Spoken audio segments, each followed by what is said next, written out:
What's up, everybody? I'm gonna do a product review, game review, state of the game, whatever, of Titanfall. It came out last Sunday. I was able to get a little bit of pre-access via a VPN, and I put 60 hours. Let's see here. Um, I'll show you in a little bit. Basically, put about 60 hours in this game this last week. I was going really hard, trying to get leveled up.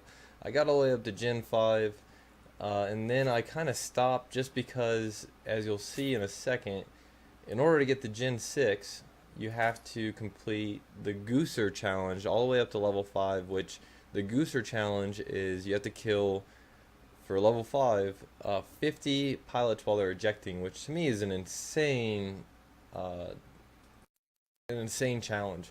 I've altogether currently killed 3 ejecting pilots in all my gameplay. So I plan on being stuck on Gen 5 for a little while.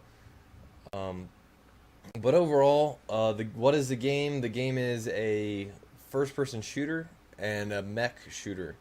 So, as I'm sure a lot of you, there's been a lot of commercial advertisement for this game. So, you you start out as a person, as an individual. You got your armor, your weapon, all that good jazz stuff, and then as you kill other people or accomplish different things, tasks, um, you end up being able to call in your Titan. You can customize not only your personal player but also your Titan to be faster, slower. The faster guys have less armor. The slower guys have a ton of armor. Your different weapons that each player and your Titan use, all the way from your ordnance. So you can do satchel charges, which is C4, all to your arc grenade, which is a um, like kind of like an EPM or something electronic pulse, distorts everything to where no one can see anything. Your enemy, once you hit them with it, can't see anything. So you got your campaign mode, which your campaign mode basically is just multiplayer with a little bit of a storyline. And what I mean by that is you go into it, it's just like any other lobby, and you play different styles of game, mostly attrition and hardpoint, where you have to hold different points. Um, I think those are the only two in there, and that's basically it. It gets you kind of warmed up, kind of shows you like two different styles of play. In the classic play, there's attrition, which is strictly team deathmatch. Last Titan standing, which is kind of a Hawken, if anybody's familiar with that. You're just playing with your Titans, and you can get out of them, but whoever has the last Titan standing wins the match. Hard point domination, which, like I said, is you have A, B, and C, and you've got to hold. As you got to each one, like for each one you hold, you get a point per second or something like that, and it's to 400 points. Whoever gets to 400 points faster. Capture the flag, pretty simple. Go to the other team's base, get their flag, take it back to your base, and your flag has to be there. Pilot Hunter um, is kind of like a um, I don't know how to say it properly. We played a game when we were kids. It's called Smear the Something, where one person was chosen and everybody had to go kill him, which is basically what Pilot Hunter is. And then your variety pack, which is you go in there, and each time you go through a match, you're going to play something different. There's different maps also, which I think is really cool. Between the different maps and different playing style, it definitely does have a large variety for individuals who don't like a certain thing about it. I have heard a lot of complaining about certain weapons. You know, the shotgun's OP, the smart pistol's OP. Um, what I've found though, while the smart pistol is OP, if you don't see the player right away, if you see the player right away and and then you're usually able to kill them because they have to wait a certain amount of time for that smart pistol to lock onto you for you to use it. But if they see you first and they've got a smart pistol, you're pretty much dead.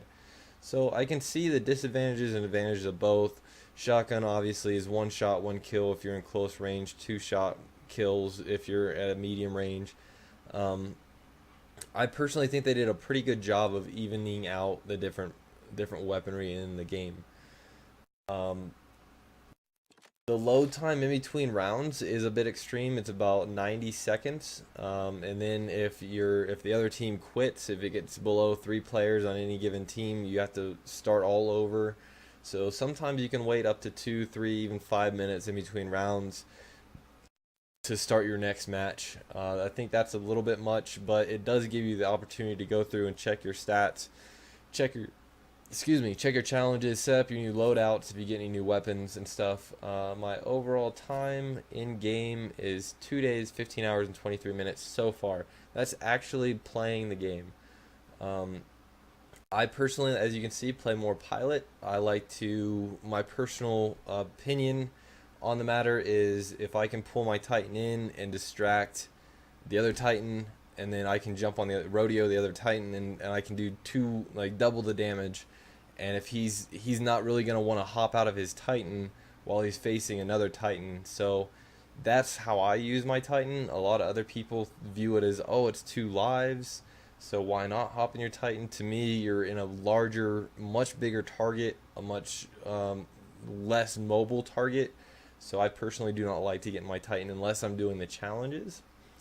Um, Also, playing as a female character, that's something that I did find. It gives you a smaller silhouette. It's a smaller character. It's harder to see, harder to shoot. So when I first started out, I saw some dudes playing as females, and I saw people like, oh, why are you playing as a female? And then I actually found out the actual logistic or the logical reason as to why to play as a female character. Um, Things that I think need to change in the game are there are no global rankings or any sort of ranking system in the game. So the only thing you have to go off of is that right there, which is what generation the player is and what level in that generation they are. Which Generation 523 is pretty high right now. I've seen one Generation 9 level 50, which is just insane. I know there was a group of like 5 guys that did a race, and they were at Gen 8 the last I checked, but I wasn't there. I didn't get on my computer on Sunday, so I don't know what level, if they actually beat the whole thing or not. Um, but the challenges really slow you down for genning up, and the each time you gen up, you get 10% or 20% more XP. So right now I'm getting 150% XP, but with the challenges, I could get all the way to 50, and I can't gen up because I haven't completed all the challenges, which I guarantee I will not complete the ejecting pilot ones. So that's a little bit frustrating to be held back by something like that, and have no control over it as a player. A lot of people from the Call of Duty world that play this game wish that there was a something to get out of ginning up, because right now all it is you get this cool little tag right there. That's it. It's a pride factor, if anything. So for me, I personally do not like games that when you get more experience in the game, you get better stuff. To me, it's a double negative, per se, because as a new player, I want to come in and still be able to compete. Whereas if you come into games like Battlefield, for example, you're coming in, you don't know the maps, you don't know how to play, your team's going to get frustrated with you because you don't know how to play, and then they've got all these awesome weapons and everything that you don't have, and they don't understand why you're sucking so bad. So, to me, keeping a level playing field of you, as soon as you get to level 50, you have all the weapons and everything. You don't have to regen.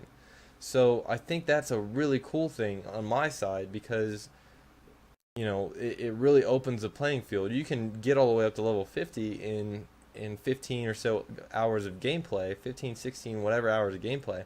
So anybody that's playing this even moderately could easily get to level 50 within a week or two, and then all of a sudden they're on the same playing field as the guys, and with the same weapons and everything and abilities as the guys that have played for months or years or whatever down the road. So I think that's really cool. I do wish that there was something, maybe even just a customization factor, to be able to customize your pilot, uh, as far as the different like outfits. If you could choose your coloring, something like that, camo pack, something that doesn't really affect your ability to perform against other players, but it does allow you to kind of stand out, individualize yourself, and feel accomplished in what you have done, other than just having this cool little tag by your name. So I hope that they add something in there. I hope they add the global rankings. so that you can see how you're performing against other people. The cool thing about this game, and the reason I like a lot of multiplayer games, is I paid $60 for this game, and I've already gotten, like I said, about 60 hours worth of gameplay in on it. Over 60 hours of gameplay on it. So to me, it's already paid itself off. I already have, or else I still have like hundreds of hours of gameplay before I ever get to Generation 10 and get all the way up there to be able to say, I beat everything.